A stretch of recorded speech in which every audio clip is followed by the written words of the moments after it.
मैं गरिमा अग्रवाल आप सभी का वंदन करती हूँ, अभिनंदन करती हूँ। हर महीने 2 गणेश चतुर्थी होती है। कृष्ण पक्ष यानी पूर्णिमा के बाद होने वाली गणेश चतुर्थी को संकष्टी गणेश चतुर्थी और शुक्ल पक्ष यानी अमावस्या के बाद आने वाली चतुर्थी को विनायक चतुर्थी कहते हैं। आज हम आपके लिए लाए हैं विनायक चतुर्थी व्रत कथा।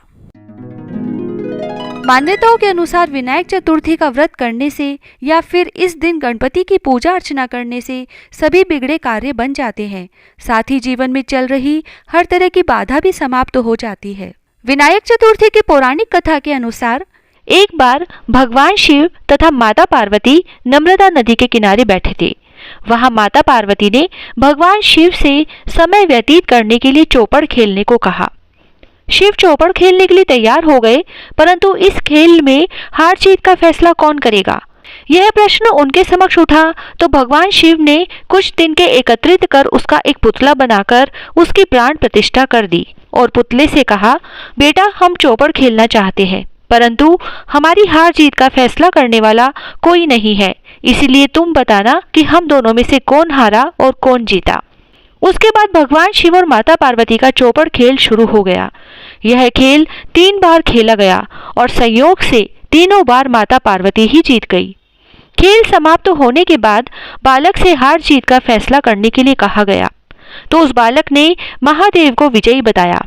यह सुनकर माता पार्वती क्रोधित हो गई और क्रोध में उन्होंने बालक को लंगड़ा होने और कीचड़ में पड़े रहने का श्राप दे दिया। बालक ने माता पार्वती से माफी मांगी और कहा कि हे माता, यह मुझसे अज्ञानतावश ऐसा हुआ है, मैंने किसी द्वेष भाव में ऐसा नहीं किया।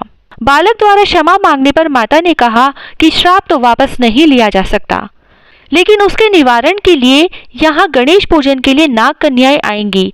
उनके कहे अनुसार तुम गणेश व्रत करो, ऐसा करने से तुम मुझे प्राप्त करोगे। यह कहकर माता पार्वती शिव के साथ कैलाश पर्वत पर चली गई।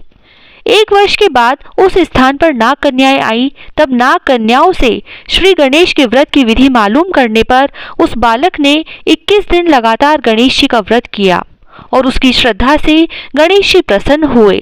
उन्होंने बालक को मनोवांछित फल मांगने के लिए कहा।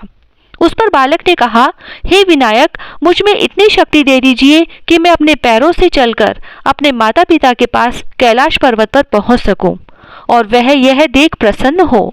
तब बालक को वरदान देकर श्री गणेश अंतर्ध्यान हो गए।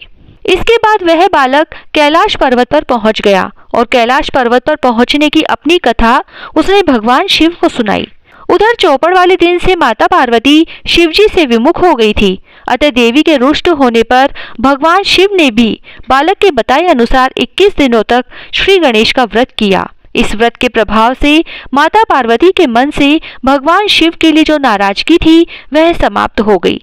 तब यह व्रत विधि भगवान शिव ने माता पार्वती को बताई। यह सुनकर माता पार्वती के मन में भी अपने पुत्र कार्तिकेय से मिलने की इच्छा जागृत हुई। तब माता पार्वती ने भी 21 दिन तक श्री गणेश का व्रत किया तथा दुर्वा, फूल और लड्डुओं से गणेश जी का पूजन अर्चन किया। व्रत के 21वें दिन कार्तिकेय स्वयं माता पार्वती जी से आ मिले।